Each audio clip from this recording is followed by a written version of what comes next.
नमस्कार मंडळी. तुम्ही अरबीची भाजी कधी करून बघितली आहे का? प्रत्येकाची बनवण्याची पद्धत एक वेगळी आहे. तर इथे मी अरबीची भाजी सुकी न बनवता ग्रेव्हीमध्ये बनवणार. तर अरबीला ना भरपूर माती असते. तुम्हाला समोर दिसतच असेल केवढं काळं पाणी निघालं. हे स्वच्छ असं हाताने पहिलं माती जी आहे ना अरबीवरची ती पूर्णपणे काढून टाकायची.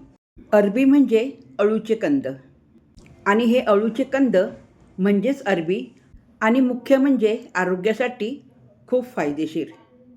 मी तर म्हणते आठवड्यातून एकदा तरी ही भाजी नक्कीच खावी. त्याचे कारण सांगते मी तुम्हाला. मुख्य कारण अरबीमुळे पचनक्रिया सुधारते, रक्तदाब नियंत्रणात राहतो आणि शिवाय फायबरयुक्त असल्यामुळे पोटसुद्धा भरल्यासारखे राहते आणि वजनसुद्धा कमी होण्यास मदत होते. अशा प्रकारे अरबी 2 पाण्याने स्वच्छ धुवून घेतल्यानंतर आता याला कुकरमध्ये घालून उकडून घ्यायची. जसे आपण बटाटे कसे उकडतो अगदी त्याचप्रमाणे.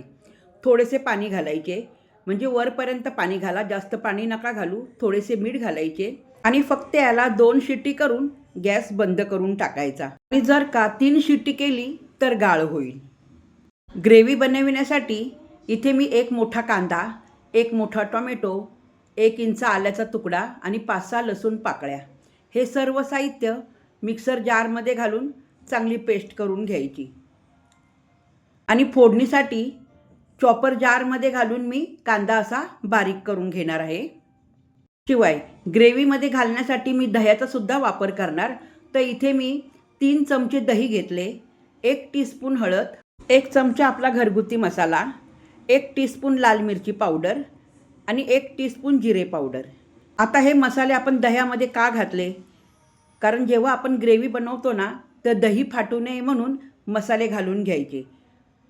तर मसाल्यामुळे ना दही फाटत नाही आणि चांगले असे फेटून घ्यायचे. आणि सर्वात महत्त्वाचे, दही घेताना फ्रेश दही घ्या. 2-3 दिवसाचं दही नका घेऊ.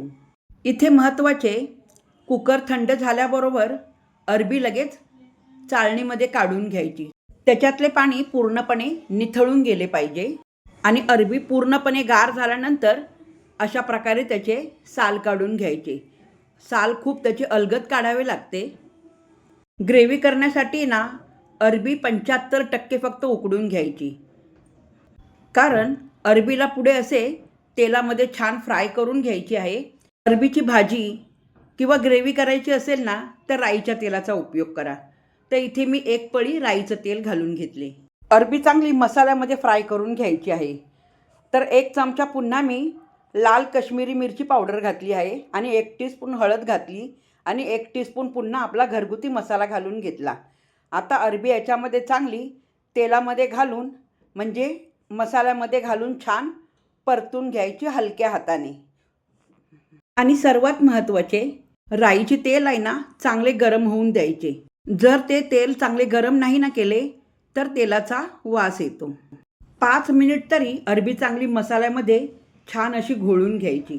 आता याला बाजूला करूया आणि ग्रेव्हीची तयारी करूया. तर ग्रेव्हीमध्ये सुद्धा 1 पळी राईचे तेल घालून घ्यायचे. तेल चांगले कडकडीत गरम झाल्यानंतर मंद आचेवरती फोडणी करायची. तर राई जिऱ्याची फोडणी करून घेतली. हिंग घालून घ्यायचे 1 टीस्पून. एकदा का राई जिरे चांगले तडतडले ते लगेच त्याच्यामध्ये कांदा घालून घ्यायचा.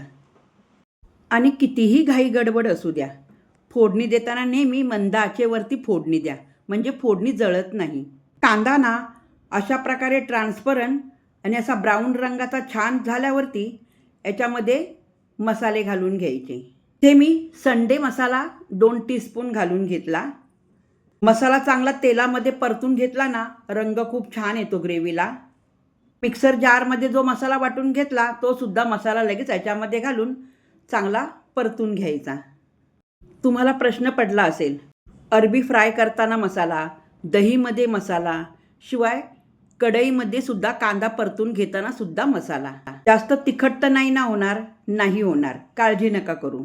आता काय करायचे, अरबी थंड झाल्यानंतर फोकने त्याला चारी बाजूनी छिद्र करून घ्यायचे, जेणेकरून ग्रेव्हीचा मसाला आतपर्यंत जाईल. 2 ते 3 मिनिटानंतर झाकण काढून घ्यायचे आणि पुन्हा एकदा मसाला चांगला खालीवर करून चांगला परतून घ्यायचा. आता याच्यामध्ये घालायचे आहे आपल्याला दही. मसाले न घालता डायरेक्ट दही जर घातले ना तर दही ताबडतोब फाटले जाते. तर असा उपाय करायचा. मसाले घालून दही घाला, दही फाटत नाही. हे बघा, तुम्हाला समोर दिसत आहे, दही बिलकुल फाटणार नाही. ग्रेव्ही तिखट नाही होणार याचे कारण याच्यामध्ये दही आणि टोमॅटो असल्यामुळे आंबट पदार्थामुळे ग्रेव्ही तिखट होत नाही.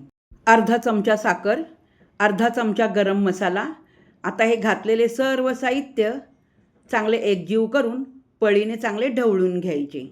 चवीनुसार मीठ घालून पुन्हा एकदा चांगले ढवळून घ्यायचे.